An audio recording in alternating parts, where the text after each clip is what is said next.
So, welcome to episode 3.5? 3.5. 3.5. We're going to keep it there. The My Kind of Conscious podcast. I am Cedric. Tommy Tyran, real name, no gimmicks. There he goes with that shit again. And today we have two esteemed guests with us. Tommy, would you like to introduce Brother Biz? All right. This is my brother Biz. So, I've been knowing him for about 20, 25 years, something like that. Don't want to date it, but what I will say... Too late, nigga.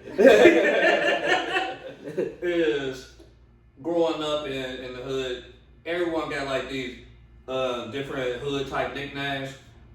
His nicknames from day one have been the Biz. And with the Biz, at age 9, he opened up his own candy store. Not only opened up his own candy store, but put on his friends to work for him for his candy store. At age 12, 13, he actually did his first speaking engagement right here in Houston. Got flown out, spoke here in Houston. Age 15, he became the youngest certified entrepreneur instructor in the country. And fast forward, 10 years later at 25, he bought that same company and owned that same company that made him the youngest certified entrepreneur instructor. Right now, Biz, Kenneth Allen, he is he's a board member for the school board member for IPS, Indiana Public School System, which is the largest school system in Indiana, hometown hero, Kenneth. All right, welcome, brother. Welcome, brother.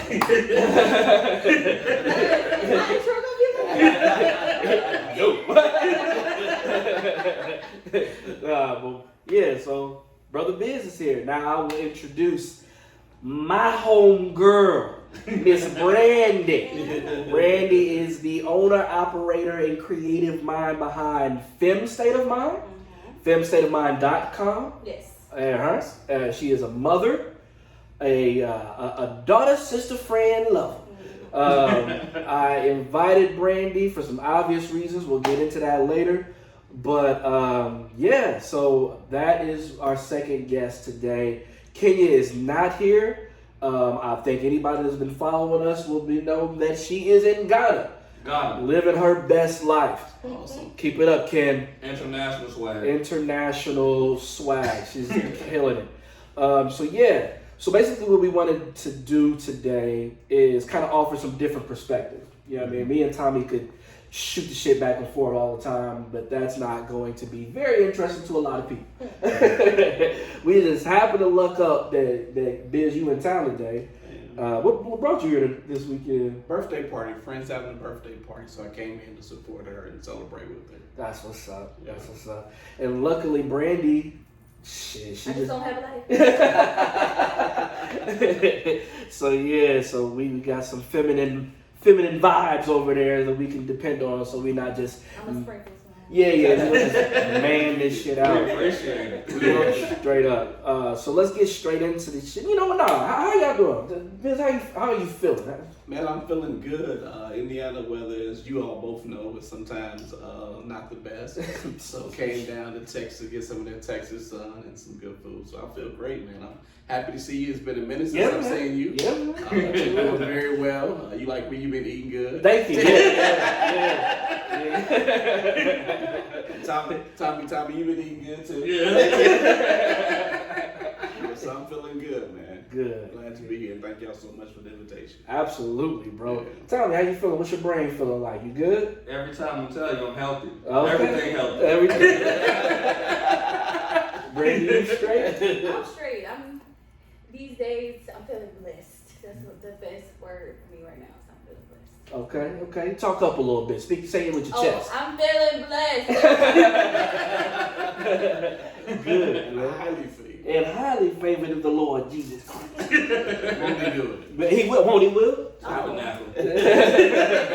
Church. Good. All right, so we got some pretty thought-provoking questions, but I want to get into y'all's personal business ventures and things like that. So now that everybody kind of has a ground level of what you guys do, we'll let you, Brandy, you can answer it first, and Ken, you'll go after. But what is today with everything going on? How do you feel your personal business, the Fem State of Mind? What place do you see for it right now? I feel like where we are right now is that like women are kind of stepping up in terms of like jobs and like just being like in the forefront, like as leaders. For me, I feel like it's very important my position here is like just to basically affirm that like female leadership is important. Like we should continue to like speak up. We should continue to like, just be vocal about everything. Because I feel like a lot of times we kind of put ourselves in the back and kind of like are in the background. And so for me, I feel like that's my position right now is to kind of like influence that. I want to affirm that. What got you going to start Fem State of Mind? See, you don't you want to like make it very short. To me, I just feel like I grew up in a family of a lot of strong women, like seeing them strong at home, but I feel like they were strong at home, but in the public eye, maybe not so much. So for me, it was like, I feel like that strength should be translated outside as well. Like, yeah, you should be strong at home, but people should see that in the outside world as well. So for me, I'm like, we got to speak up. We got to start talking about stuff. So that's just what motivated me to do it. Awesome. And Kim, for you, on that school board, and then if you want to just drop any other nugget of what you're currently doing, how do you see what you're doing currently as it affects the current world, with everything going on? Yeah, so as an elected official, particularly as an elected official who works in the educational landscape, what we do is extremely important. No matter what you want to do and become in life, it starts with K through 12 education. You can't be a doctor, a lawyer, an entrepreneur if you don't get those foundations between kindergarten and 12th grade. And so this past year, we've all been and still in a pandemic. And so it's changed the educational landscape drastically. We've had to be very innovative and creative to ensure that particularly those of us that serve youth that are in public education, that there is not an increased learning loss. We know the disparities exist with Black and brown children across the board, and we have to make sure that this pandemic doesn't further separate that wealth gap and that achievement gap. Right. And so I want to just shout out to all those in education, especially our teachers, because they were having to manage Zoom, in-person classroom, rules were changing, and so just huge shout out to all the educators in the world. I know our district in Indianapolis, our last official day was yesterday, so hopefully our teachers will get somewhat of a break to get some rest and rejuvenation. But to your question, it's very important. I think education, in my personal opinion, is the greatest tool and asset that anybody can have. It's the one thing that you get that they can take everything away from you, but they cannot take your education from you. And so I think that it's very important. My wife is a teacher. She teaches first grade. Okay. And I just remember like in the beginning, just her balancing when to talk to the online students, but she was in the classroom and there were kids there too. So like it would be crazy, like just because she'd have a computer set up with like 9 kids there, but then there'd be like 8 kids in the room, and she's got to be able to balance that. Right. You know what I mean? And how do you sound out a vowel with a mask on? How do you? Right. Yeah. I didn't even think about that. Yeah. And that's first grade. Yeah. How much? When those schools make the decision to like be open or not open at all, like, or to do the half and half, how much does the school board actually play in that? Well, I tell people all the time, as a school board commissioner, we're responsible for everything, but we manage nothing. And it's the superintendent's job to actually manage the district, and she supervises, or he or she supervises, in most cases, all the staff and employees. And then the board actually supervises the superintendent. And so a lot of that. So y'all watch the Watchmen. Yeah, we watch the Watchmen. And so a lot of the decisions she makes is from input and feedback from us, because we have constituents. We have to listen to what our constituent is saying and what they want to see. But we also have to listen to the health guidelines as well as the governmental guidelines. And so if they say, hey, we have to be closed, we have to be closed. And that happened many times when we went back into class, and then the county health commissioner said, hey, everybody back out of the schools. And so, it's a mix of what the elected officials say, and also what, what's best for the district and best for our kids and what we have the capacity to do. So, a lot of our, particularly with our district, a lot of our educators were older and at risk. And so this is pre-vaccination, so they actually wouldn't be in the building. Then we had a shortage of subs because, a lot of people were not necessarily looking for work. They were enjoying them stimulus checks. Right. So, in normal times, we have a lot of so we plan out the calendar for the year, but with this being a pandemic and the way we operate things, a lot of that shifted during this time. One of my homegirls, she's a principal for a magnet school in Indianapolis. It's I can't remember the name of it. What's her name? Sade. I can't remember her last name. Okay. But she used to be a vice principal at Tinley. Okay. And she moved on from Tinley to become a principal of the school that's like literally across the street. Okay. That whatever that school is right there. But anyway, when this whole shit started, she was like telling me how she loved the new position. She obviously went from vice principal to principal, but one of her biggest struggles was managing subs because she needed them, but there weren't a lot, and then the teachers calling out, teachers being frustrated for the whole new process and shit. And I just remember thinking about, man, and that's the reason why I asked you, because I can see it from my wife's angle, just as the teacher, but then seeing it from the principal angle is another thing through Sade. Right. But then with you being on the school board, I'm like, how does and as a parent, you know what I mean? I just signed my son up for his kindergarten here in Houston. So he'll be, I don't know if I told you, Seth's moving here. Oh, yeah? Yeah, he will be here August, in the beginning of August. Awesome. So yeah, it was crazy. And this is like some shit they don't tell you about being a parent. Like, when his mother was like, yo, get him a school down there, I'm like, okay. But then when I sat in front of my computer, I'm like, how the fuck do I do this? Oh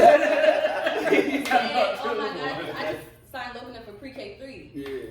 And I'm like, okay, it's gonna be easy. But I did the same thing. I got in front, I'm like, okay, school districts and my zip code. Right. Okay. I called my mom, I'm like, what should I be looking for? And she's like, test scores. And I'm like, okay. All that information's not online, though, just so you know. No, it's not. And I got lucky because the first lady I talked to was a black woman. And it was the school that I thought he would be going to.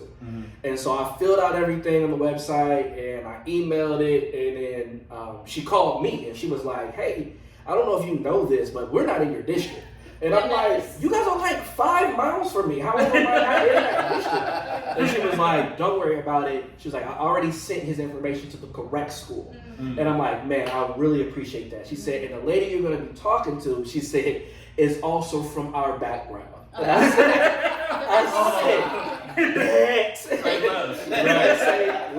and I was happy about it because online, the original school I was going to be sending them to in Cypress was only like 7% black. And one of the main reasons I moved to Houston, other than getting some money, was I wanted just to be around my people more. You know what I mean? And I wanted my kids to be around us in that stage. You know what I mean? I happen to be lucky enough to grow up in Gary for my very young years. And I remember moving to predominantly white schools. And I remember how that felt. And I used to always think like, if I had stayed in Gary around all those black students and those black faculty members, black staff, how that would have probably pushed me. But then I also remembered I was doing a little gangbanging and shit, so it's probably best. Or would I been pushed in this, you know what I mean? Or would I been full-time folks instead of part-time folks? I think, like, coming from Gary, I think the environment that we're from, and I know that Kenny will definitely attest to this, like, really you got 2 choices. You can either use it as like a crutch, like a reason why you can't do something, or you can use it as motivation to do what you want to do and become successful. So either way. And you from LA. And LA, yeah. I mean, you know, you've been in LA. Yeah. You talking in terms of like education? No. Like, I didn't know anything about like Black history until I got here. Wow. And I don't want to say this. Say it. I don't know if I want to say This is a safe place. Safe environment. Safe environment. No, I didn't even know what day like Juneteenth was. Like y'all had the wrong. Okay. I think a lot of people just found out that was Juneteenth. Yeah. I didn't I was in summer school. I didn't know it as a kid. I didn't know I as a found kid. it as an adult. Me either. No, I Yeah. found out about Juneteenth when I was probably like 16. Mm-hmm. My grandmother's from here. She was talking to me about it. We were at the mall. We was at the Crenshaw Mall. The Super Mall? Yeah, no. The mall. The like, actual mall. Walmart All is. right. Thought she was about the swap. No, not the Not the swap. swap. meet. I love the swap My meet. grandma took them to the swap meet up here. She was telling me about Juneteenth, and I'm like, okay, I did not know that because they didn't teach Black history like that, and that is an advantage. I feel like, especially for Logan, because Logan's my daughter. I'm happy that she's born here. She's gonna go to school here because she's gonna know way more than I knew. I feel like she's gonna be way more aware Right. about things. Bring up two interesting points. You know, people say, "Why'd you run for school board?" That's always the question I get. Well, when I looked at the Indianapolis Public School District, where I'm from, 80% of our children in the district are children of color. Wow. 20% of our teaching staff are teachers of color. Wow. That's crazy. When you look at the curriculum, it's not a curriculum that they see themselves. And so I ran because, one, I wanted to change the fact that we don't have enough teachers of color that look like us. And we definitely don't have guys that look like y'all. And there's so many districts around the country that need Black men specifically, Yeah. other than being the dean, the PE coach, Right. you know, Choir director. They need to see him in English. Janitor. Math. Yeah. Like, you know, little electives. No. But also, man, growing up in Gary, man, I'll never forget this, man. I was in 3rd grade doing social studies, and it was a picture of State Representative Vernon Smith, who I didn't know at the time, reading in class. This was a Black man with a Jerry curl reading to some kids in class. I was like, it's a Black man in my book. I'm 37, and I still remember how impactful it was to actually pick up a book and see myself reflected and connected. Oftentimes our children come to school, to your point, they don't see themselves in the classroom, they don't see themselves in leadership and administration, and they damn sure don't see themselves actually in the curriculum. And so I ran because we definitely have to change that. Because if our kids don't see themselves in the classroom or the curriculum, they check out. And then they don't see themselves in society. It's Right. like, we don't exist, you know? I didn't have a back on that. What Kenny said, it brought a memory back into my head. What one of the things that motivated me, like in education, because I'm a definitely advocate of education, own a company that we work together with to help people graduate from college. But I remember being 13, starting the African American Achievers when I first met Kenneth, and I remember being introduced to Dr. Vernon G. Smith, and in my head, I know I was exposed to other Black doctors in probably principals, superintendents, something like that, but I couldn't remember. They didn't really make a impact in my life. So the only Black doctor in my mind that I knew was Dr. Vernon G. Smith. So I told myself at 13 I would go to school and get a doctorate.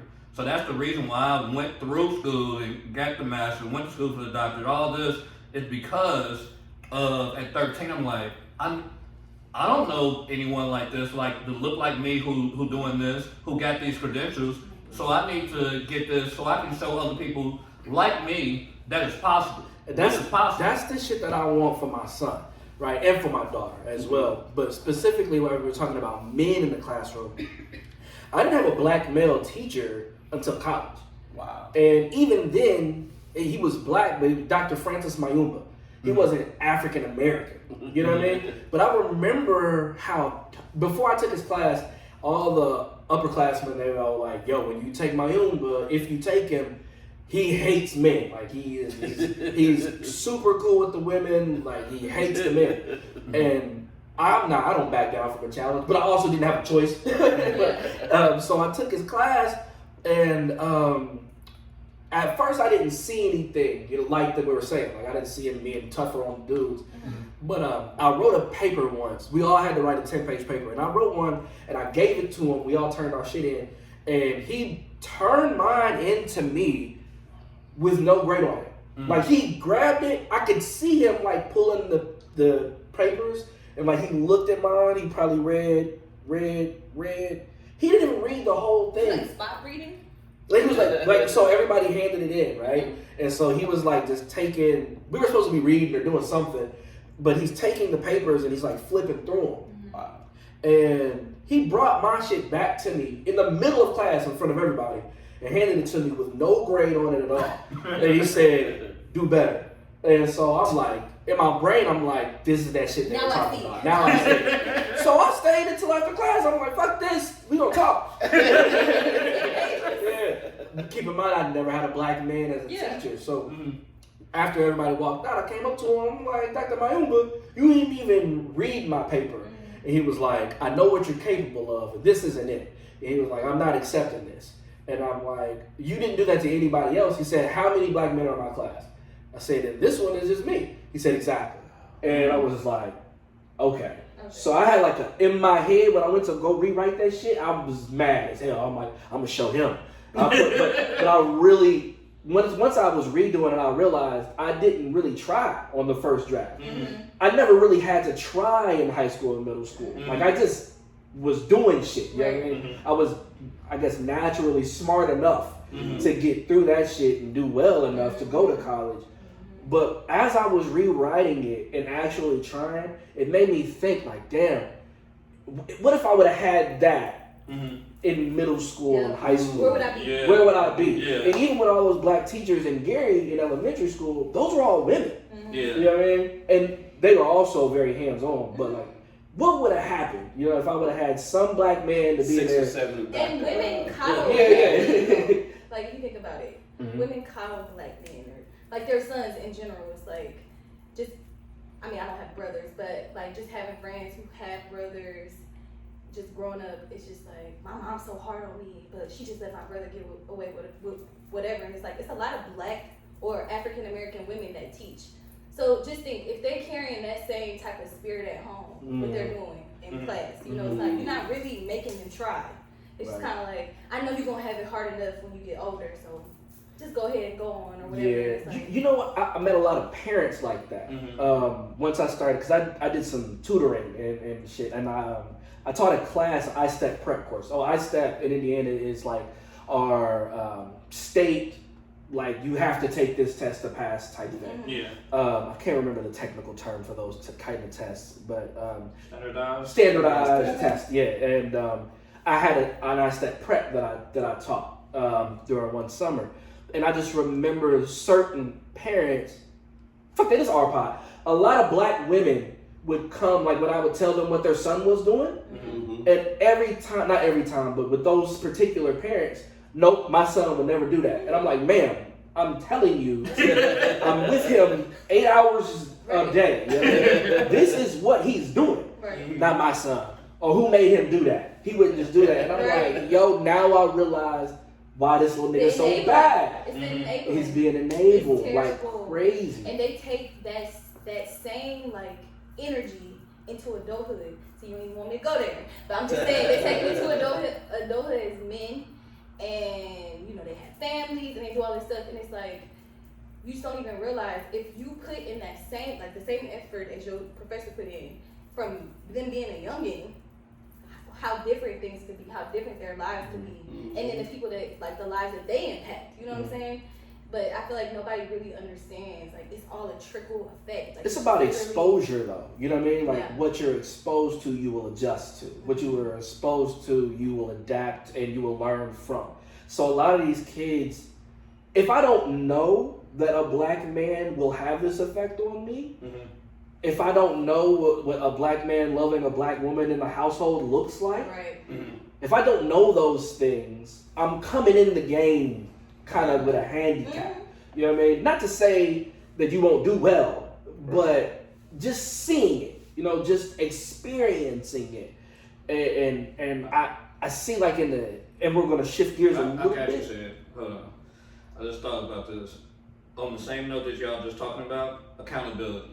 So a lot of times kids, black kids, in school, the kid with, like you were talking about his mom, like, nah, he couldn't have did this.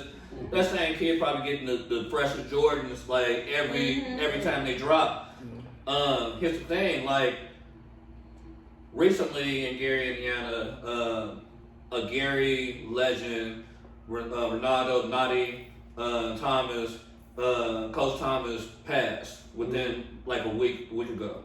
He was a pure Gary legend, where he was a hooper, and then went on to like coach and like it really impacted like people's lives. But one of my friends, I hit him up when I found out the news, and I'm like, we talking about it. He was like, Coach Thomas saved my life.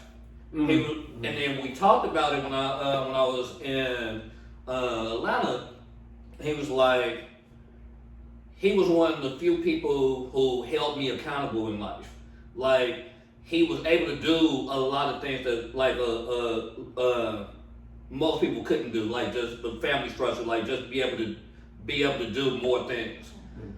But he had like Coach Thomas, an educator, who held him accountable, and that helped him like stay on the right path. Like, people need accountability. Right. I agree. So let's. I want to push the conversation forward. So Brandy, with Fem State of Mind, what kind of age group are you promoting yourself toward? Well, I feel like the age group I'm aiming for is obviously like my age group, because I can speak for, people who are younger than me, but times are always changing. I feel like really women, we go through kind of mostly like the same type of situation, but it varies based on time. So I'm pushing more. So I just turned 30. So, but when I first started Fem State of Mind, I was like, it wasn't Fem State of Mind then, but I was like 25, maybe 24, 25. So I was aiming for like 20 something. But for me, I was aiming for 20 something at that time. But I kind of got a little discouraged during that time, because I feel like where I was mentally at 24, 25, other women or young women around me were not there mentally. So I kind of had to like, okay, I'm gonna just like shelve this. Like, that was who I was, but I just kind of shelved it. But now I feel like because I'm 30 and I've had so many realizations coming up to 30, I'm really kind of aiming towards 30 and up. Okay. Kenny, where were you at in that wonderful speech Tommy gave about you? Where were you at career-wise around 30? 30. Oh, man. Well, the company that certified me to teach entrepreneurship and financial literacy, it's called Young Biz. So I bought it when I was 25. So I was running that company. And for those that may be watching, wondering what it is, it's a youth entrepreneurship curriculum company. Tommy mentioned that I started my first business at 12. I wasn't trying to be an entrepreneur. To be quite honest, at 12, I didn't even know how to spell entrepreneur. But grew up in a single parent home. Mother couldn't always afford and get the things that I wanted. And so I'm saying, how do I help out my mom, who's trying her best, working hard? How can I help her? So I was like, let me cut grass. Well, we ain't got no lawnmower, so you can't do that. I said, well, I like candy. So I started selling candy. Went to the dollar store, didn't know nothing about wholesale, Sam's Club, none of that. Used my allowance, bought some candy at the dollar store. Sold all that, made $20. Did that a couple more times. I'm like, man, this is pretty good. So my grandfather had a garage that he wasn't utilizing. And I said, Grandpa, can I actually move my store into your garage? He was like, yeah, didn't charge me a rent like most grandparents would. And what I did not know, I was doing economic development and community development at 12. Didn't even know that I was changing the I gave my friends, who will tell you that they first summer job. You had a storefront, basically. Yeah, a storefront. Yeah, so I hired my friends. We became innovative because we was on a busy street. So parents didn't feel comfortable with their kids coming across the street. What block was this? Virginia. Oh, okay. So we started delivering the candy. So you could call. This was before Uber Eats. Wow. You got a call number. I didn't know this part. You come. because that's why I invite my friends. I'm like, I can't be at the store and go deliver the candy. Mm-hmm. All my friends had bikes, and that was the thing back in the day. I here, I'm pay you some money, go deliver this candy. I'll give you a percentage, and then come back. Right. Yeah, and so I was wanting to teach other kids entrepreneurship, and so I'm like, how do I do this? I know it changed my life. At 15, being able to come out, to Houston to speak and teach other kids like entrepreneurship and financial literacy should be taught in every classroom across the country. Yeah. We learn a whole bunch of stuff that we never utilize at high school. Entrepreneurship and financial literacy, you can use that the rest of your life. So a lot of school districts are like ours. They making sure that kids, when they graduate, are able to be enrolled in college 2-year, 4-year, enlisted into the military, employed at a livable wage. But one of the reasons I ran is because I wanted to add that other E, entrepreneurship, education, and financial literacy. And that's the purpose of Young BS. So I was running that company. Cool. That is cool. That's nuts. You know what I was doing at 30? No, you know what? Honestly, 30 is when my life started to turn around. Honestly, because I was about to have my son, and my 20s, if I could name it, it would just be doing shit. Would be the name of my 20s. I was just doing shit. Like I'm obviously well versed in a lot of different things. You know what I mean? Because my mother kept me involved in shit, and then I joined some organizations in college, and I've been exposed to things my whole life, but I never really felt like a full-grown adult until about 30. And that's because I had this kid coming, you know what I mean? And I'm like, I gotta do this, I gotta do that. And so that's where shit started to turn around for me. So I kind of wanted to see where y'all's vision was for kind of like that 30. Most of our listeners are going to be probably that 25 to 35. Right. And just because of who we are and kind of how we marketed what we're doing. We're obviously not here gossiping a whole bunch of day-to-day shit.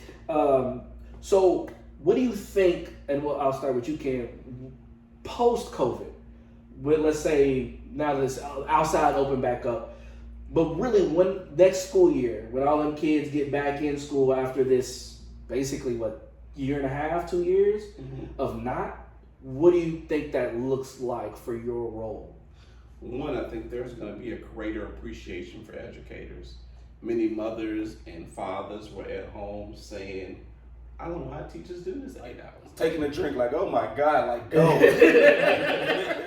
Go in the backyard and do your Zoom. So I think that's going to be a greater appreciation for educators. I think from the children's perspective, there's going to be a greater appreciation for coming to school, seeing your friends, seeing your teachers, because it was all ripped from you. And you was like, man, you took it for granted that you were able to see your best friend or your favorite teacher or the lunch lady. Because what I've realized, lay that outfit out for the next day. First day of school, remember the first day of school? Oh, I can't wait to kill on the I had my shoes lined up. I got to see my friends. The coming back from Christmas break. Oh, wait till they see what I got for Christmas, nigga. I'm gonna hit them with this. Them kids missed out on it. I didn't really think about that till you just mentioned it. Well, listen, I was doing graduations all this week for 2021. I got an email from a student that came out in 2020 that was upset because we couldn't do any graduations last year. Everybody was at home this time last year. Wasn't nothing open up. I couldn't even imagine missing out on like prom, it's the most graduation. It was a virtual prom. That's like what? That's virtual like prom. That's what I'm saying. Did they have virtual prom? Do y'all know? I'm not sure. Yeah. I'm sure you know. I'm sure. You know what? I should ask my sister. My baby sister was a senior. Yeah, because you know we look forward to prom when you get to high school from 9th grade. Yeah. And I'm going to prom in 12th grade. Check this out. My sister got accepted to Howard, right? Full ride. When all of this happened, she still has yet to step on campus. She's still in Indiana. Is she at it? No, she's still in Indiana. But she's taking classes at it. Yeah, she's a student, but she's not there. And she could have gone, and they would have put her up somewhere, but she still would not have been able to go to class or nothing like that. Yeah, that's crazy. And to your point about when it comes back, the other thing that's not going anywhere is virtual school. So we still have a large amount of parents, particularly in our district, that are opting for virtual education. So shout out to the districts that are being innovative and still allowing this opportunity, because if you have a pre-existing condition, if you have some health concerns, you may even, with the vaccination, still not want your kid being in the classroom with children who may not have got the vaccination. So virtual school is going to be a thing. And you know, there was a stipulation too with schools, like if your child misses so many days, they automatically have to be held back and all that. And it's like kids who do have pre-existing conditions, now they can be at home. You know, it's like they're still doing school, but parents don't have to be worried about, oh, they already missed this many days. I know people, like when I was in high school, they implemented a rule where like you miss so many days, like they kick you out of high school. I got real close to that a couple times. They hold you back, like you're not prepared, and I'm like. I know I can only speak obviously for Indiana, but you know, we have 180 days curriculum days. So that means that student has to be in class 180 days. Of course, you know, in public education, that's funded by dollars. And so a lot of times attendance, that's the purpose of attendance records, because we have to turn those into the state to get our money to educate your children. So that's why attendance is so very important, because if we don't prove that Sam was in school these 180 days and he got some more stays, like, nah, man, show me proof that he was there. Word. Brandy, with Fem State in mind and kind of what you're trying to do, now that it's post-COVID, one thing I've been hearing a lot from the women is, I'm outside. I'm outside. They have been inside for so long. Just in too long. So they get their outfits ready. Hot girl or city girl? Hot girl. It's all of that. And somebody said, now that outside opening it back up, ain't no more white toe polish left. I got white toes. What do you think is going to be important for women now the outside back open and y'all kind of had 2 years of not doing this? What's important for them? Yeah, because I'll give you some background on that. Okay. One thing that I've noticed, I don't know if you guys seen, but since outside is kind of opened back up, I've been seeing a crap ton of like violence, like airport fights, club. It's always been club fights, but it's been like more of that. Club shooting. Somebody was shooting at Prime 48, like the State 48. Like it's been like crazy like that, and I've seen a lot of women just like being recorded like too drunk. You know what I mean? Too fucked up. Because I guess they trying to make the most out of outside. You know what I mean? I ain't been outside for so long, and they tolerances ain't what they used to be. It ain't. Yeah, so what do you think? What would you say to women that you want to address post-COVID? I would say post-COVID, because for me, my like blog is driven on like social interaction. I would say what's important is to have discernment, like where you should be at, discernment, how much you should be doing, like knowing your limits. You know what I'm saying? Kind of paying attention to like people's vibes they're giving you and things like that, to kind of avoid those situations, because it's just so easy. If you haven't been out, obviously, you know, everybody's excited to be outside, but it's like, if you haven't been out, it's like, yeah, I am gonna make the most of it, but at the same time, I feel like being inside a lot taught me like to like have a more like stable thought process, like think things out and like be more like think things into detail. And I feel like we can't lose all that progress we made being at home, kind of like getting our minds together, and then it's like, okay, I'm outside now, I'm gonna just go crazy. Like, you know, it's like discernment. Yeah, that's actually a great word. That's one of my favorite ones. You know what discernment has become is, with these kids, the younger generation, they call them vibes. And is this? Yeah, I'm getting bad vibes, or this is going to be a vibe, or if you can't match my vibe. And what they're not realizing, because they're watering it down with slang terminology, is what they're talking about is legit that. Is being able to discern when I'm in a situation that is either not good for me or great for me, and I need to build on that, or I need to shut it down. And what I feel like sometimes, and this is not even where I was planning to go, but when you overuse slang, when you overuse it, Mm-hmm. sometimes the message really gets lost. It is. Yes. And with everything being vibe this and vibe that, Energy. I've even heard men refer to women as my vibe. Oh, that's my little vibe. Or, Yeah, I never heard that. it's some crazy shit, though. I'm on Twitter a lot. Me too, but this is kind of embarrassing, but I use Urban Dictionary a lot. Because I'm like, what does this mean? Like, I feel like I'm kind of like up to date on slang to a certain degree, but no. Like I really don't know, and I do feel like things get watered down. And that's just another thing too, like in terms of like you saying like, what do I feel like is important for women to know? And I say discernment because like a lot of people don't believe in this, but I feel like God gave women intuition. We have it. And a man, Women's intuition. It is, and you know, I know you've heard it your Oh, whole yeah. life. Oh, yeah. And I feel like Oh, yeah. men don't really understand it. Love. Some people are like, oh, it's a myth. But I'm gonna just tell you right now, I was never in a situation that turned bad that I didn't know was gonna turn bad. Like I didn't know was gonna turn bad. Like I knew. It's like I felt it. And I feel like we need to tap more into that. Stop looking at it as like, you know, oh no. Because you know, women, even though we have that intuition and we might see a red flag or whatever, we just still pursue.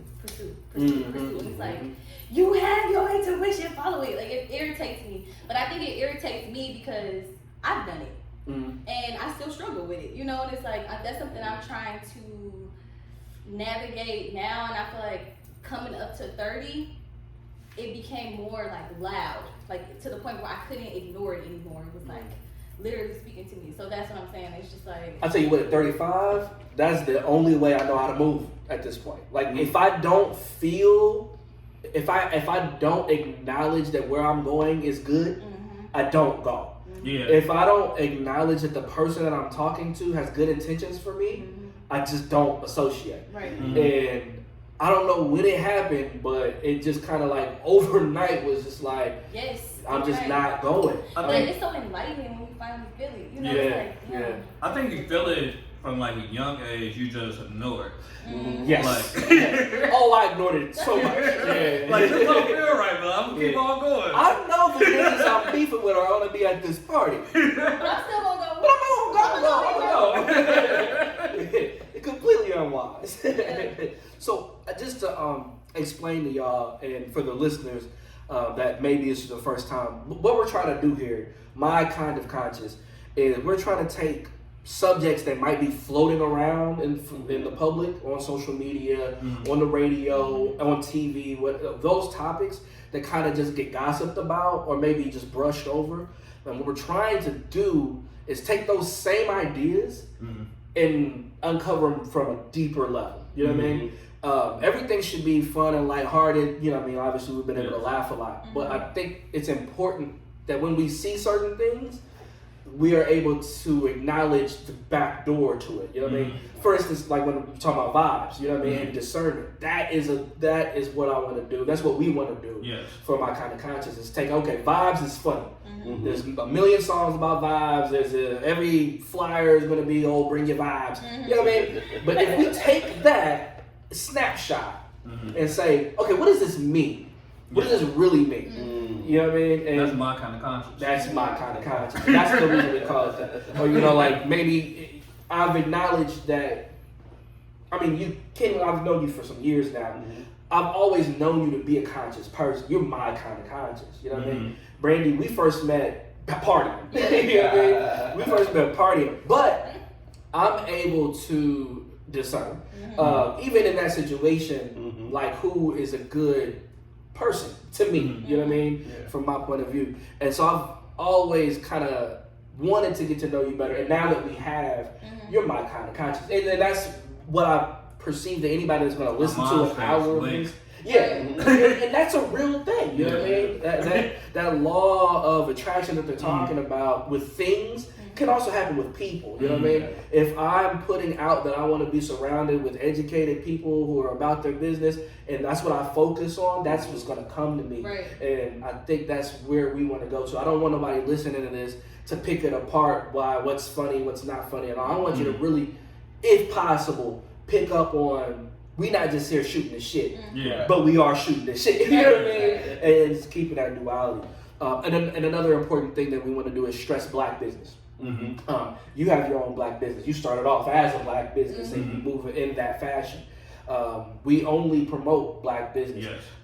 So my next question for you guys is kind of a more lighthearted thing. How important is now, where we are as a people, the Black dollar to you? Kenny, you want to take it first? Yeah. So when you think about this pandemic and COVID-19, and you think about the very limited number of African American businesses we have, and the billions of dollars that went out to support corporations, Black businesses got about this much money. I don't know the exact percentage, but I know it's less than 10% of those COVID relief funds. We know that most businesses are living, check to check, month to month. And so we know that the unfortunate truth and harsh reality is post this pandemic, a lot of African American legacy businesses will be closed. Those cleaners, those stores, and it's an unfortunate reality. We knew that a lot of them were going to be closing because of the baby boomers aging out and wanting to sell them, but COVID came in and swept out a lot of them. And so when we think about, we just celebrated 100 years, well, we're not celebrating, but commemorated 100 years when the Black Wall Street burned down. Yeah. And where we should be, if Black Wall Street was still going on, we should be further. But crazy. But unfortunately, the Black dollar is very important. That's why I appreciate your conversation that we had before we started rolling about how you are intentionally trying to support Black business. Yeah. My brother always tells me, Nuri Muhammad, shout out to brother Nuri, shop with your brother before you shop with another. Even if it means you have to pay a little bit more, or go even drive a little bit further, it is better to shop with your brother than to shop with another. So that dollar's piece, but more than any other time, because so many of our Black businesses took a substantial, and some of our Black businesses still haven't opened up, and some of them will never open up again because this pandemic came in and wiped them out. One thing I've always hated about, let me not say hated, one thing I've always disliked about our people and our businesses is that in the public, we normally, when you hear people complain, it's about Black businesses.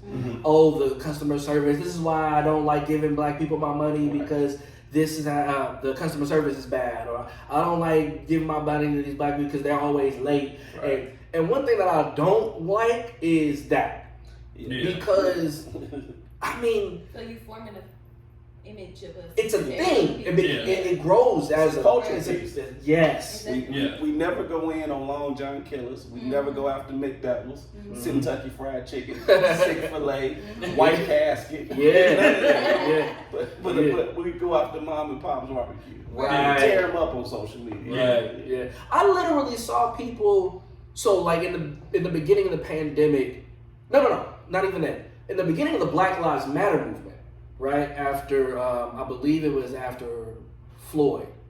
After Floyd, it kind of picked up, right? And I remember Chick-fil-A in particular telling their employees that they were not allowed to wear anything Black Lives Matter. Not at all. And I remember in the beginning, we as a people were like, we're not gonna go there. We're not going there anymore. And I was like, bet that. They chicken ain't that fire, no way. You know what I mean? Like, let's not give them let's not give them our bread like that. And a month later, I saw people like, oh, I just had the Chick-fil-A sandwich.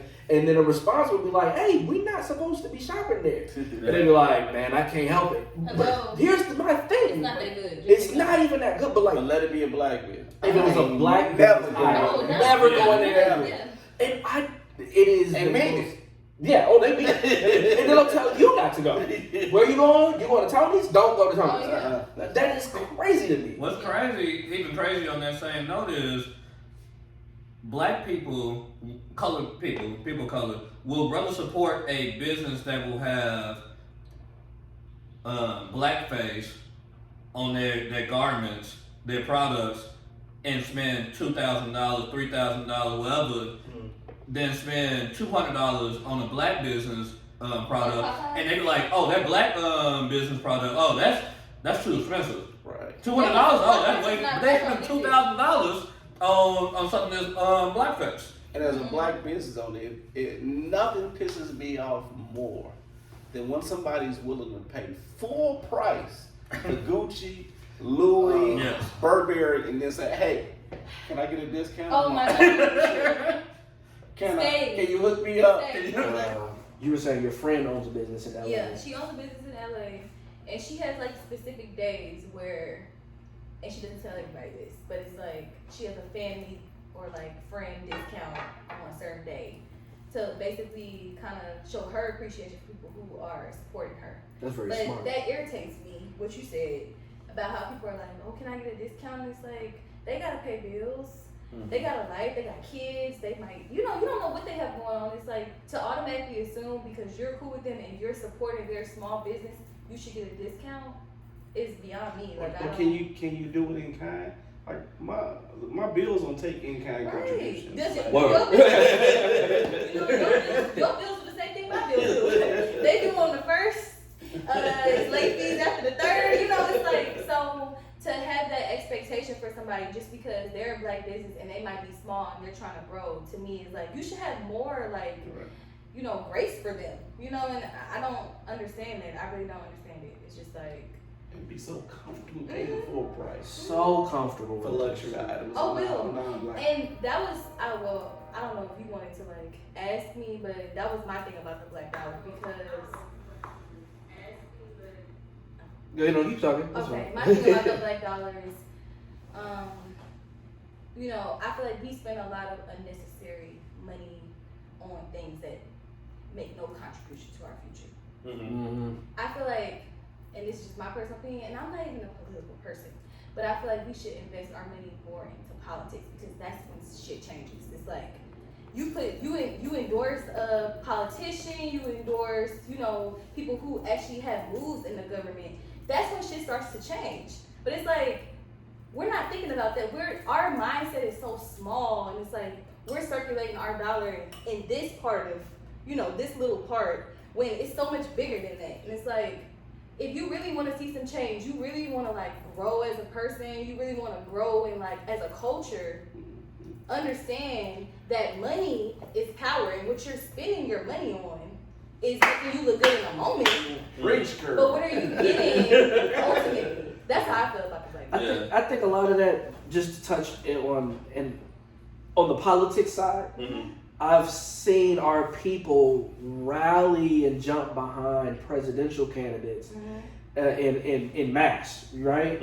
And I think that's okay. It's cool or whatever, but the change that we're talking about, I think it's on the micro level. You know what I mean? It's the micro level. We're not jumping in mass behind our sheriffs. Behind our school board, you know what I mean? And these are the people, or our judges, you know what I mean? And these are the people that in your neighborhood are really actually affecting you the most. Immediate change. I tell people this about politics, and I'm so glad you brought this up. Politics affects every aspect of our life. You're not officially born, when we're talking about, being fathers and parents, and you're not officially born as a child until you get a birth certificate from the health county commissioner. Now, of course, when the baby comes out the womb, it's born, but you can't go get no social security card without that birth certificate. And the birth certificate is signed off by the county commissioner, which is usually an elected or appointed official. Yes. When you die in this world, you ain't officially dead. You're not dead. It's a certificate. You get a death certificate, which is signed off by the county coroner. So between birth and death, when you leave out of here and stop at a stop sign, it was a politician that said, you know what, we need to put a stop sign here. Yeah. When you look at your toothpaste and brush your teeth, there's a label on it that says FDA approved. Those are all elected officials that have made those decisions. So you may not want to run for office, but if you have resources, if you have money, if you have time, if you can volunteer, you should be able to support that system at some capacity. Because to your point, said, all politics is local. School board, city, county councils, mayor, they make decisions that will almost immediately impact you, whereas things that are done in Washington, the Congress, and the Senate may not affect you for years to come. But those local people, your county commission, your township government, they make decisions that affect you almost immediately. And that shit can change overnight. Yeah. The wrong judge in place, that shit will affect you All they need overnight. is a signature. Yep. And change can happen for the good. So where I'm from in Marion County, the prosecutor says, you know what, if it's this amount of weed, no longer prosecuting. So y'all can go out and arrest all day, police department. But if they ain't got over this limit, I ain't prosecuting. And that's a game changer for a lot of people. it's a huge game changer. Absolutely. I saw a video, and I don't want to talk about this part long, but I just want to, because you mentioned it. I saw a video, it was like a minute long, of how this business was making their pre-made, their pre-rolls, right? And it was like this big thing, it was like this big, like tub of like 300 empty leaves, and they just dumped a ton of weed in there, and they shook it until all of them got filled, and then they moved it to this machine, and the machine twisted the ends. Now that, for a lot of people who were watching, I'm like, oh, that's so cool how they just made 150 pre-rolls in 10 seconds. For me, once again, the conscious part, I was pissed. I was pissed. Number one, on the funny side, niggas that know how to roll blunts used to be an art. You know what I mean? You had people like me that could not roll, you know what I mean? And then I learned how to roll, and I don't even smoke weed. I would roll blunts for my friends just in casual, and I don't even smoke. You know what I mean? Just because I knew how. You know what I mean? Not everybody knows. But then, secondly, the more important part of that is how many of our people lost their lives. I'm not even talking about the people who are still in jail. Or in prison, let me be specific, in prison. Right. You know, doing life, some of them, behind petty drugs. Some of these people actually died behind these things. You know what I mean? Little things. And just to see this Johnny come lately, Tom, Dick, and Harry make a video of how they made 150 pre-rolls in 10 seconds, and the owners of these are 3 22-year-old white boys, it incenses me. But to bring it back to the topic, lawmaking. Lawmaking. Maybe if we had gotten involved more, maybe we could have literally saved our brothers' lives. But it does. The thing is that I feel like we shouldn't live in the maybe, you know, because obviously it's a process. But I feel like it's important for us to understand now how important it is, because I was never a person that focused on politics or whatever. My grandma, she's like faithful news watcher. She was here when like the election was going on, and that got me kind of like listening, because she's like, Randy, I understand you feel like the news is depressing, and it is, but she was like, you need to start paying attention, because these people are making decisions that are going to change your life forever. It's like, you don't understand that, like, when you go and vote, you know, that is a right. You have that right, and you have the right to change your future. So her saying that to me is like, you know, she's like, we understood that at this generation. Your generation doesn't understand that, and we're trying to like make y'all aware that when we're gone, it's not going to be anybody to push that agenda. They're going to take advantage of you because you don't really know. And I feel like it's just important for us to push that agenda amongst each other, because our grandparents aren't going to be here forever. You know, like parents not going to be here forever. So that's just something that we have to know and like understand. I was a campaign manager for a congressional candidate, and one of the things I learned during that time frame was, in general, you need to look at the platform, what the person that is running believes in, what they stand for, and then make a conscious decision of who you're going to vote for. Don't just blindly vote Democratic or Republican. Look at like the platform, look at the person, and then vote on who you think is the best person to fill that position. It might be a Republican, it might be a Democrat, but don't just blindly vote like, my family is Democrat, I got to vote Democrat. Or like all I ever voted was Democrat. Look at the individual, because there's some bad individuals who are Democrats and some bad individuals who are Republicans. I'm going to say something that's going to sound controversial, but then I'm going to ask your opinion about it, because you actually have been through this process. I don't think that ideology that you're saying, the blindly, I'm going to vote all Republican, all Democrat, I think we've come away from that, but I think it's a generational thing. I think anybody, I'm going to say 35 and under, I think they realize what it is you're saying. I think 35. Well, we can say specifically 35 to 18. That demographic. I think we've seen so much now that I think we realize I don't have to behold to this party. But I think the problem is the people that are voting the most are not the 18 to 35. Yes. And those are the people that will blindly go all ticket. You know what I mean? That's my opinion.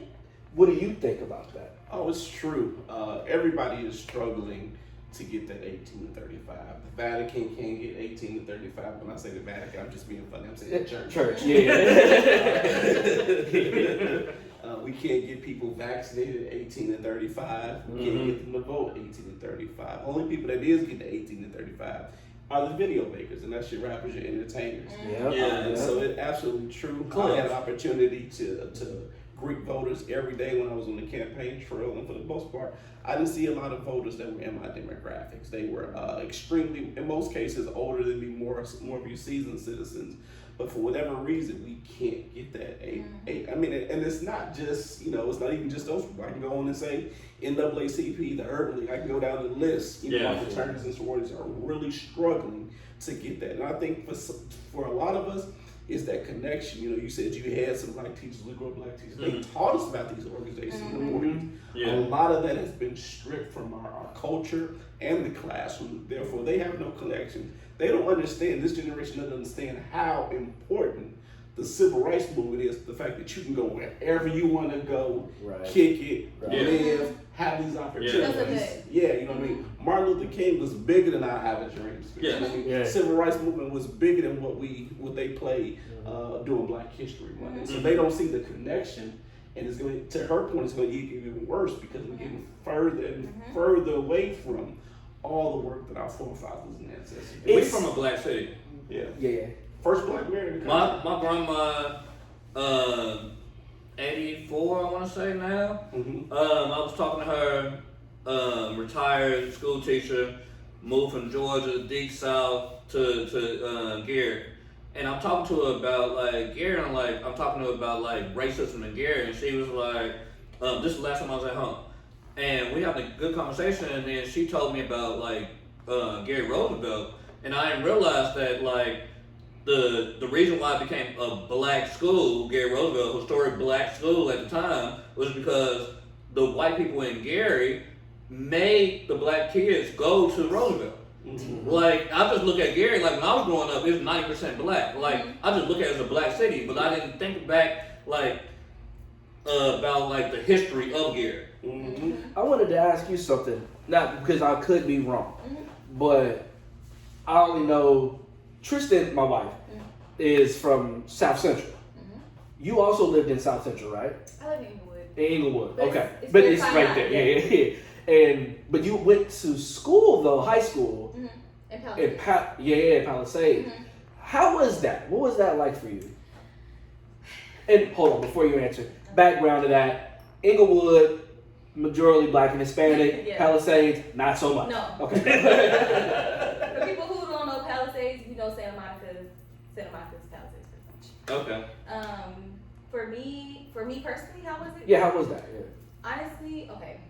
If we're being honest, it wasn't bad for me. And I think personally it's because I was not very woke to racial differences. I feel like it wasn't taught to me, Not that it didn't exist, but it's just that it was not something that was in my head. So there could have been situations where I encountered teachers who were a little racist, but it didn't occur to me because I'm one of those people out of sight, out of mind. If it doesn't directly affect me or has happened to me, then I don't really see it. It wasn't difficult. I did migrate at that school to the black community though, because there were a lot of white people and there wasn't very many black people.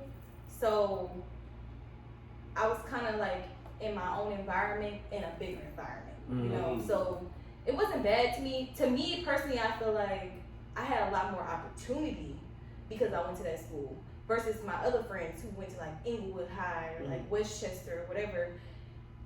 you know, I had more freedom. Like, you know, they had like gates around the school. They couldn't go nowhere. Yeah, first time I saw Crenshaw High, I was like, it looked like a fucking prison. fucking And prison. it's like, you know, they didn't trust them. You know, and it's like at that school, and you know, when you become a senior, you don't have to go to every period. Mhm. We literally had, and I'm not even lying to y'all, one little yellow line at the front of the school that said out of bounds.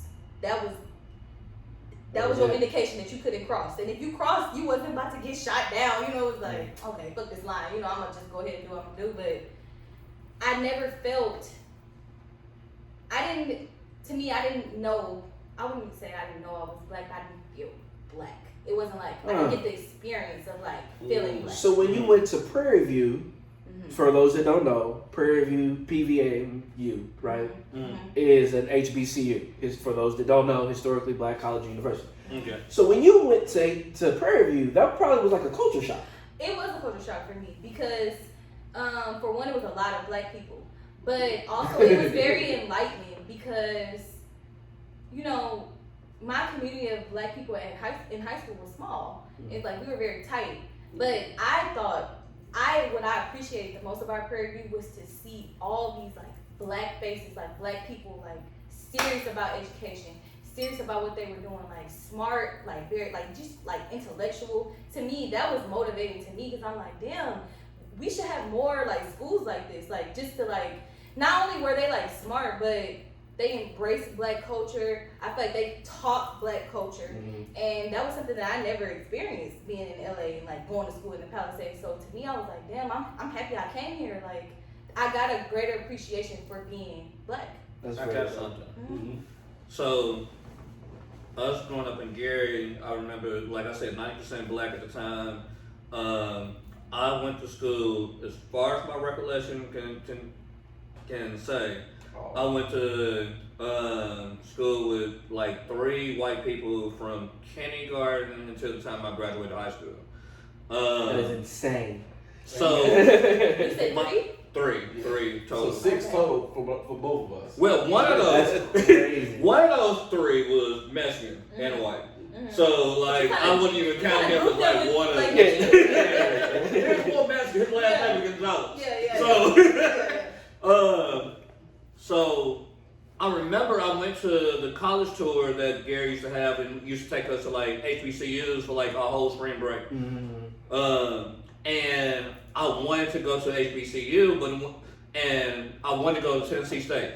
Okay. That's the one. Like I went to like Clark, Morehouse. We saw FAMU, but Tennessee State was the one I liked. I was like, I want to go to Tennessee State. I bought a beer for Tennessee State. I came back, and then after I got off the initial high, I thought about like all I've ever been exposed to is black people. This is not going to help me.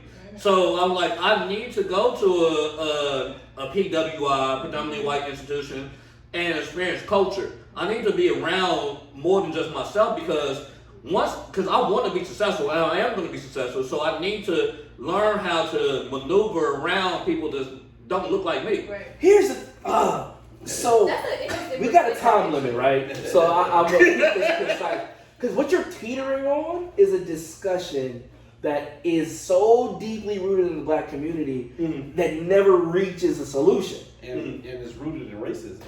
Right? Yes. So you know exactly what I'm talking about. It's this whole idea of the PWI versus the HBCU, but most importantly, it's not necessarily that, but why did you feel it important to have white exposure? You know, why was it so important? So what we're talking about is between the 3 of you is an inverse. Is an inverse. Is you had nothing but black. You two had nothing but black, and chose a white experience for balance. Yes. You had a more white experience, but you chose a black experience for balance. Right. Yes. My mother said this back in high school. She said, we as African Americans have what could be a disadvantage is that a white person, just the same age as us, could go their whole life with never interacting with a black person. Interacting. Like you might pass them by, you might have had class with them, but never really interacting with them. Yes. And be successful. Yes. Never have a problem. But a black person Mm-hmm. cannot do that No. inversely. Right. No. Absolutely not. Now, Brandy, you said, and I don't know if you were even cognizant of saying it, when you went to PV, you said, oh my God, why don't we have more schools like this? Essentially what you're saying is, why aren't there more HBCUs? Which is on the conscious level saying, why aren't these schools funded enough that these schools would be important enough Right. to have more? Yes. Where is that money coming from? And it's originally going back to the first question, how important is the fucking Politics. black dollar? Yeah. The black The dollar. black dollar. The black dollar. For people, your Diddy's, your Sanai's, I'm not Sanai, Felicia Rashad, which Yes. she just became the dean of some school in Howard. And Howard Fine Arts. Fine arts. Very important, right? It would be a lot easier, right? If that black dollar would reinvest itself into these schools of higher learning. Mm-hmm. And it would be interesting to note if that experience that you had and that experience that you two grew up with, Mm-hmm. what if, just what if, Mm-hmm. that was funded by us? Mm-hmm. What if we said, hey, I know that this school zone is not really where I want it to be, but that's where my people are. Mm-hmm. So I'm going to zone myself and my family in that zone Mm-hmm. so that my tax dollars go to that zone. Mm-hmm. What would We don't happen? do that. Because even like, just think about it.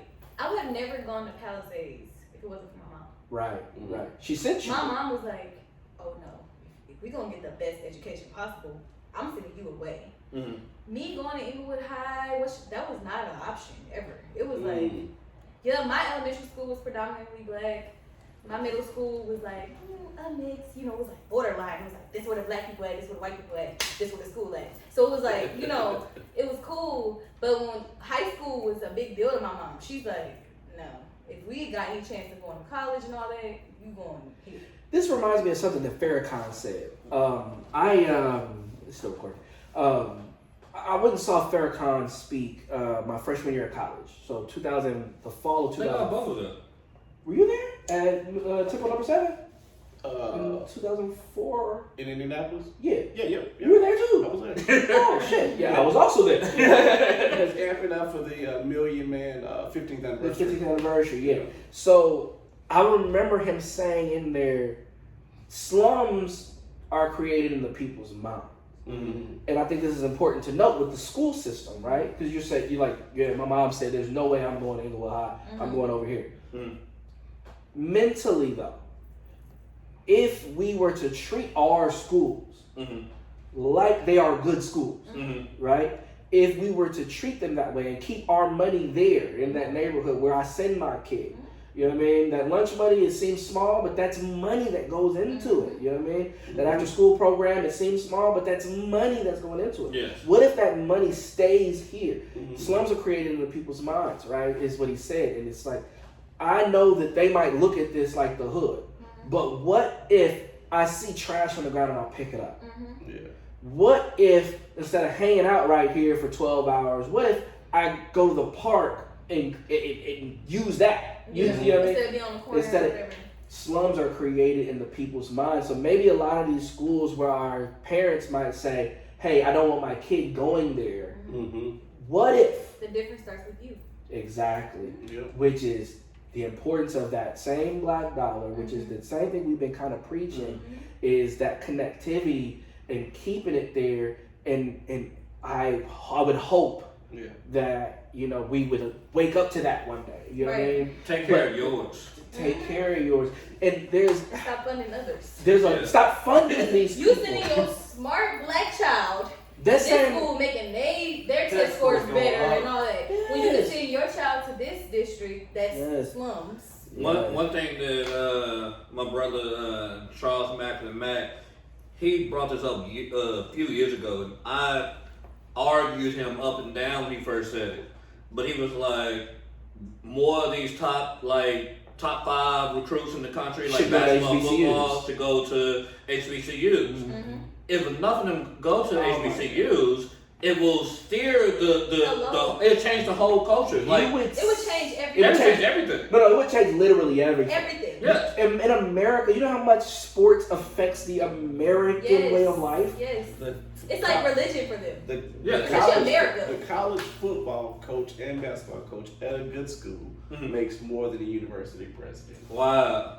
Really? And most of his athletes are black people. So Deion Sanders just became the head football coach at Jackson State. In turn, his son, who was like a number 1 or number 2 recruit, has decided to go to Jackson State. And he had another son who was playing for Mississippi State And decided to transfer. go to Jackson State. We are at a point, right, and which is kind of one of the reasons I asked you guys, what happens now post COVID for the stations that you stand upward in, according to the plumb. And is the importance of this is, I think, we're realizing you're seeing way more black people starting their own businesses. You're seeing way more black people deciding, hey, I'm going to keep my kid and teach them here. You know what I mean? And you're seeing small little tidbits of this. Same thing with the Deion Sanders thing. You're seeing small little tidbits of this. Yes. It feels as though there's like an awakening happening. You know what I mean? Yeah. I want us all to follow that. is the Right, thing. to keep going. Once you start that like seed, you can't stop the growth. You know, it's like, And it would take someone. You would have to be some level of indoctrinated and self-hate to see this truth in terms and still of go against it. and still go against it. Because if I show you 2 T-shirts, right, and this one T-shirt you can find in JCPenney, Walmart, Target, right, but then I show you this T-shirt, and this T-shirt is made by Biz, and I show you those 2, and if you consciously decide I'm gonna go with this Target brand, right? This is one of a kind. Nobody got it. But I'm gonna go with Target. You would have to, at some level, hate yourself. Yeah. You know what I mean? And what your people are Right. to do that. So knowing that, I've learned in this kind of experience of me just buying black and supporting black, I've learned that everything that I have, except for my socks and drawers, literally my socks and drawers, and my car and my phone, I can do black owned. My cologne is black owned. My watches are black owned. My T-shirts are going to be black owned. But I feel like with that, it's understanding that even if it is a small victory, it's still a victory. It's still a victory. It's still a victory. It doesn't take away from the victoriousness of it. Yeah. But just like what you were saying about like how if we change our mindset about like slums or whatever, I feel like it would be interesting if somebody actually did a study where, like, for instance, you know how like white people are moving from where they were back into black communities, right? So these schools that were once like, just like black community schools and like we're just so terrible. I think it would be interesting for somebody to study that and see that now that these white people are moving back into the city, how's that affecting the school? How's that affecting education?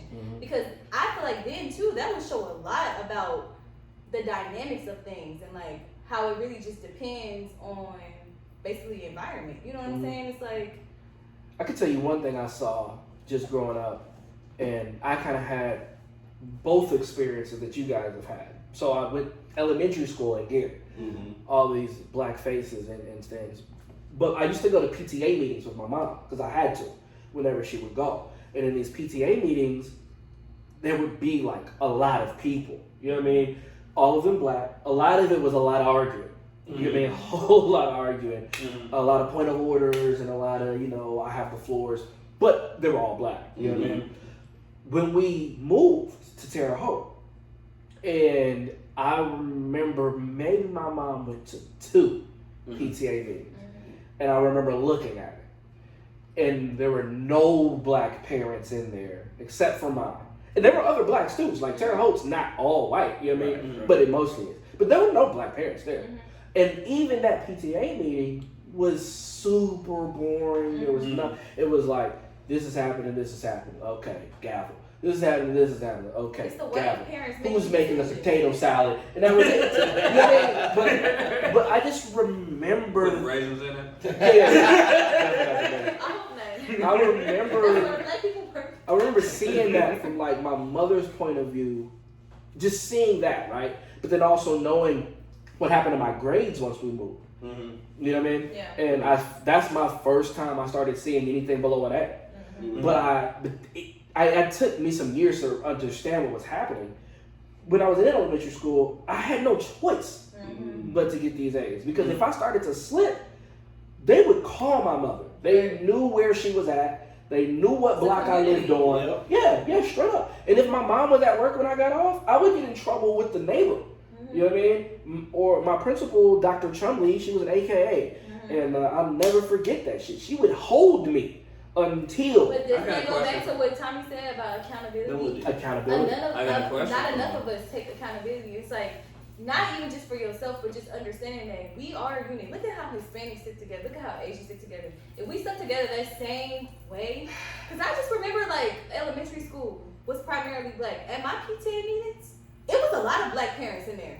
It was packed up in there. You know, it was like a whole conversation. It's like, my mom, I'm not gonna lie, you know, my mom, she's a great mom. But She's awesome. at Palace, she didn't go to PTA no more. We had PTA meetings, she To did not your show point, up. every culture does that. They stick together. You can go to any city in America.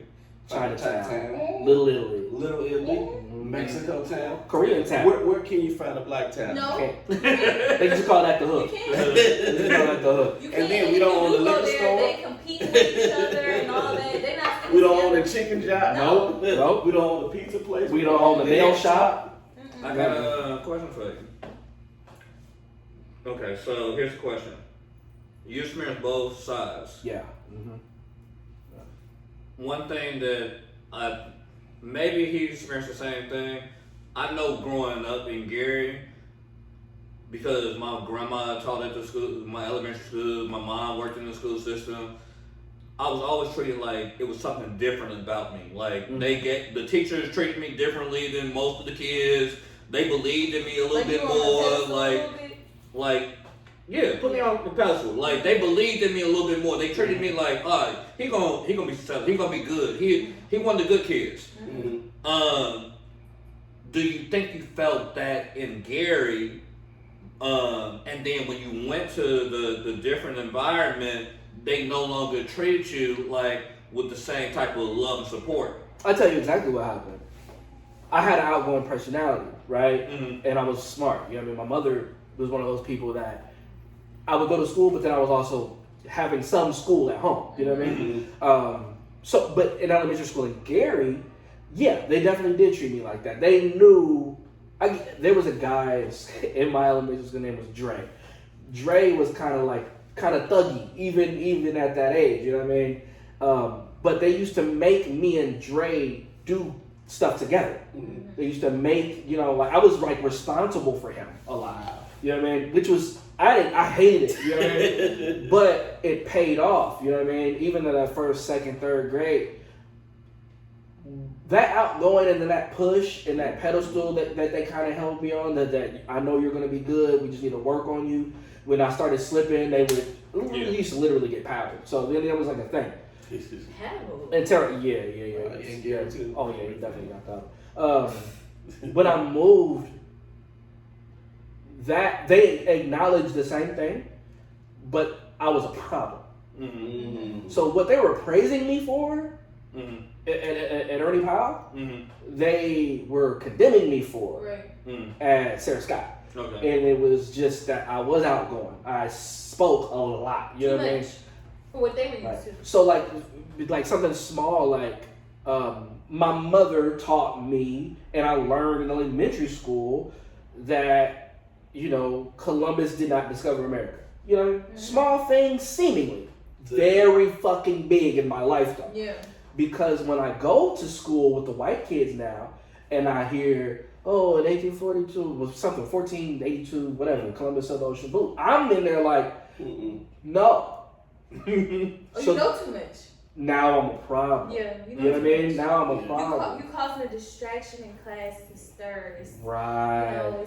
It's no balance. Right. So to fast forward a little bit, sometimes what you say can create a negative reaction, and life and death is in the power of the tongue. Yes.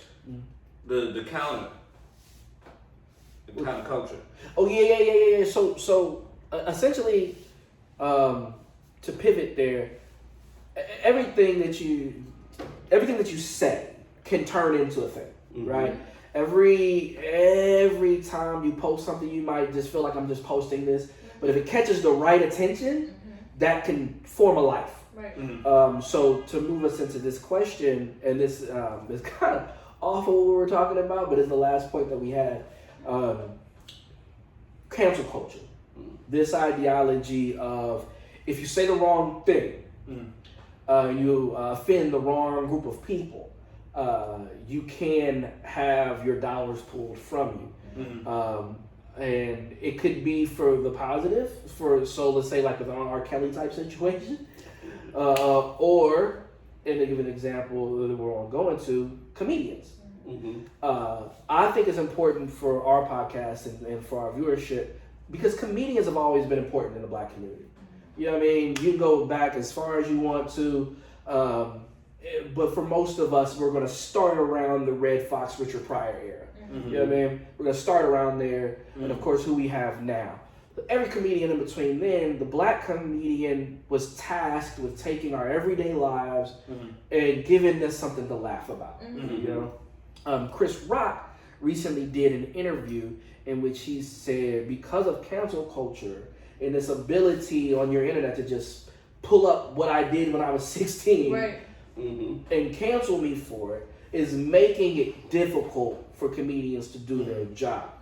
Now, I don't really have a point to this. I just really want y'all's opinions. How do you think, does that have a ripple in the community or is it on an island? Okay, something that stuck out to me that you said was like Chris Rock saying it makes it hard for comedians to do their job. So as a comedian, I would want to know, what did you feel like your job was? You know? So I don't know, it's kind of hard to answer that question. I feel like people are more sensitive now, obviously. You know, you look back at like old stand-ups and they're very like on race. Like, you know, they talk about race, they talk about certain people. You know, Cat Williams talked about Michael Jackson and, you know, how he molested young boys. Oh, yeah, you know, it was you can go back to like Raw and Delirious. That's Eddie what I'm Murphy saying. was throwing around It's just straight up like All no filter. all type of homophobic. Yeah. So Like, I feel like the importance in that would be to understand, in their perspective, what do you feel like your place is? What do you feel like you're trying to, like, as a comedian, what type of awareness are you trying to bring? To give a little more context then, what he was saying, and it also was echoed with Dave Chappelle, is the job, as they saw it, was to literally give relief. yes. It was to give relief. Taking, you know, oh, we was poor, so I couldn't stop at McDonald's, so my mom used to make these sandwiches that were real sloppy, and I didn't like them, but I loved them. You know, and it's making it funny. So the job was literally relief. And Laugh at my pain. laugh at our pain, you know, or maybe alleviate that pain. You know, maybe it's not so painful anymore now that I know 1 million of us feel the same thing. Right. You know what I mean? I think it's important to know that 1 million other people do feel the same way, because a lot of times when we feel like we're the only ones going through something, it can be very like you feel a little like secluded or like on your own. But at the same time, I feel like it kind of gives a negative like outlook personally, because I feel like it's okay to laugh at your pain, but sometimes, like for me personally, I would laugh at a serious situation when I should be processing it. Okay. I feel like I a see lot what of you're saying. times, if you don't process what you're going through, it's just so much making a joke out of it, and you don't understand the seriousness of it. So you're And that way saying you it could can be like overcome the deflecting. Yeah, exactly. And it's like if you're deflecting it, then you're not really working through it. You're not really healing from it. You're not really addressing that trauma. And I feel like, yeah, it is funny for people who maybe have worked through that, but if you haven't done those steps and got to that point, it could be a little not beneficial for you. Like, it could be a little... That's a good point. What you think?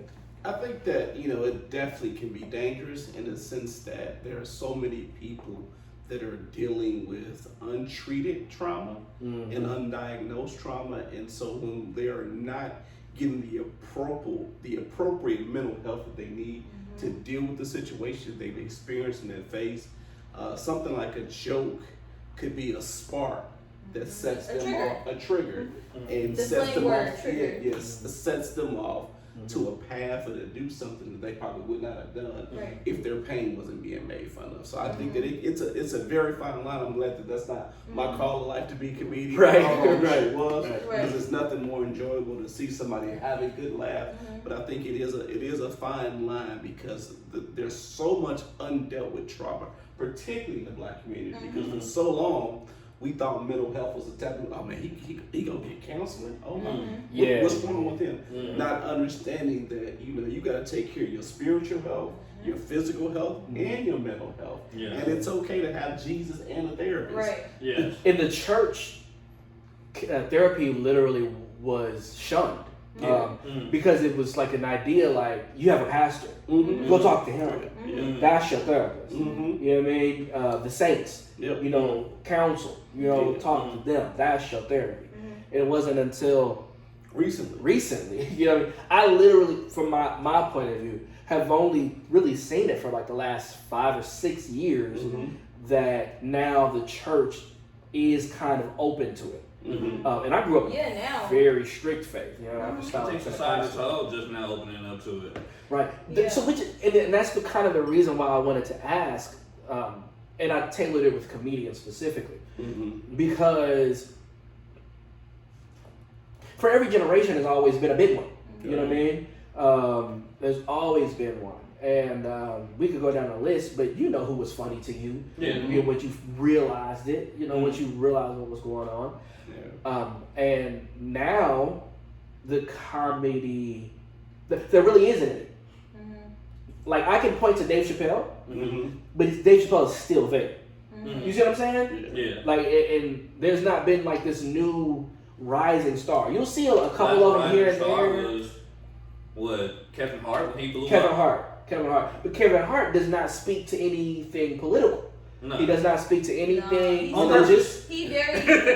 Right. But I feel like he understands that if he kind of teetered, Right. that his career could go straight. But that's why a lot of the older comedians, it doesn't matter, bro. That's why a lot of comedians, the older ones, don't really fuck with Kev. Because he takes no risks. He takes no risks.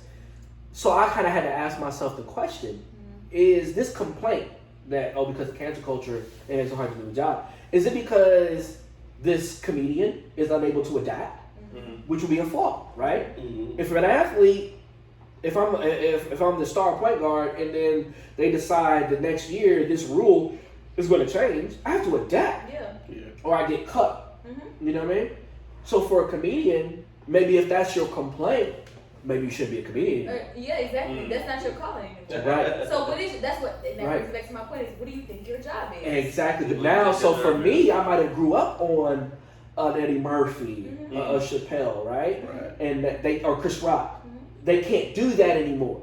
So now I go to the safer comedians, your Hannibal Buress, your Kevin Hart, these guys, right? And I'm entertained, but I'm not. It's not funny to me.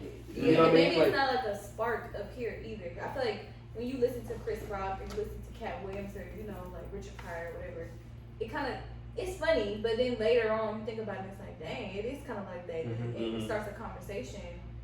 It's not so much like that anymore, but to me, I feel like that doesn't mean like. To me, I feel like that's us adapting, like just understanding, like it's what it is now. It's not the same. Yeah, I wasn't really looking for like a conclusion, Yeah. but I think it's important to know. Like, and I really wanted y'all's opinions because essentially you two on opposite sides of the spectrum. You know what I mean? Which I thought was gonna. I like the conversation. I'm glad that you guys are here. I want to wrap this up. I appreciate y'all. Before you go, is there anything that you would like to say to the listeners in general? Could be anything. Yeah, I live by a motto. It's called the GREAT motto. I'm a firm believer in acronyms. I love acronyms, and so for me, GREAT, the G in GREAT stands for God and goals. I think if you have God in your life, you can do anything, and all things are possible. I think it's so important to have goals if you want to accomplish anything, and it doesn't have to be a big goal, but every day have a goal. If If you don't wake up with a goal, go back to sleep until you have a goal. Next letter is R. I think reading and relationships are very important because leaders are readers. And relationships are critically important. We all know each other because of positive, good vibe, discernment relationships. And you are the average of the 5 people you spend the most time with. So you think about who the 5 people you give the most time to, you are the average of those 5 people. And then E, eating and exercise. We talked about just balancing. You have to have the appropriate diet. We only get one body in life. How we treat this body, just imagine if you were 16, got your first car, and this was the only car you had in your entire life. I'm all built tire, you get it detailed, our body's the same way. We can modify our body, but this is the only template that we get, so we gotta treat it right. So you gotta exercise, eat the right food. Because you can't think right if you don't eat right. Fact. You think about a Chick-fil-A sandwich, it's really a chemical sandwich because it's like 32 chemicals in the sandwich. Chick-fil-A. Attitude and actions. My childhood pastor, bless his soul, told me that your attitude determines your altitude. How you feel and how you think about life is how far you go. But you have to follow it up not just with a positive attitude, but also the appropriate action. So you got to be doing something, achieving those goals every day, biting it off. And then Hearers and doers. And then the last letter is T, time. All of us only have 24 hours in a day.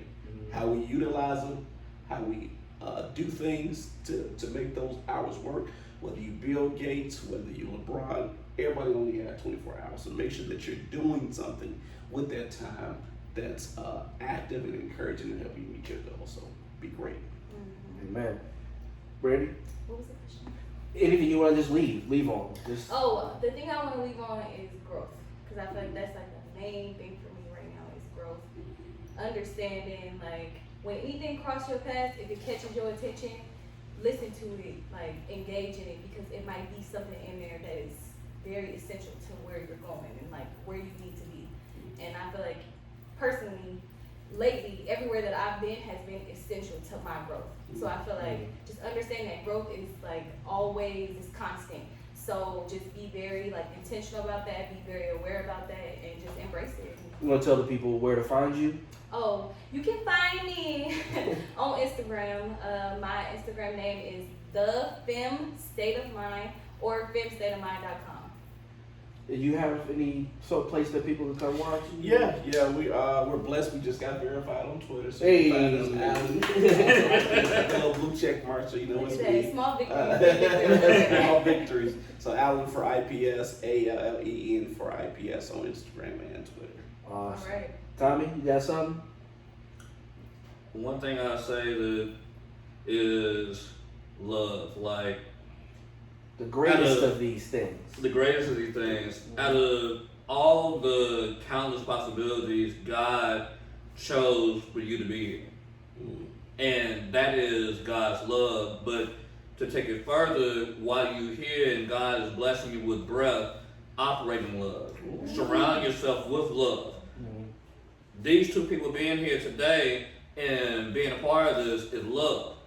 I hit them up yesterday, like, hey, no question. That's love. So surround yourself with love, operate in love, and grind in love. So that's what I want to leave it with. You want to tell the people who you wearing? Oh, hold on. October. It's his Sans, his frat brother, my frat brother, and I got this in Atlanta. I can we'll leave the link inside our social media, but check it out. Quality Black owned business. Word. And with that, man, we will leave you all in peace. Shalom, salam, and we love y'all, love and light. If you've been listening this long, you are my kind of conscious. Thank you. And there we go. It's a wrap.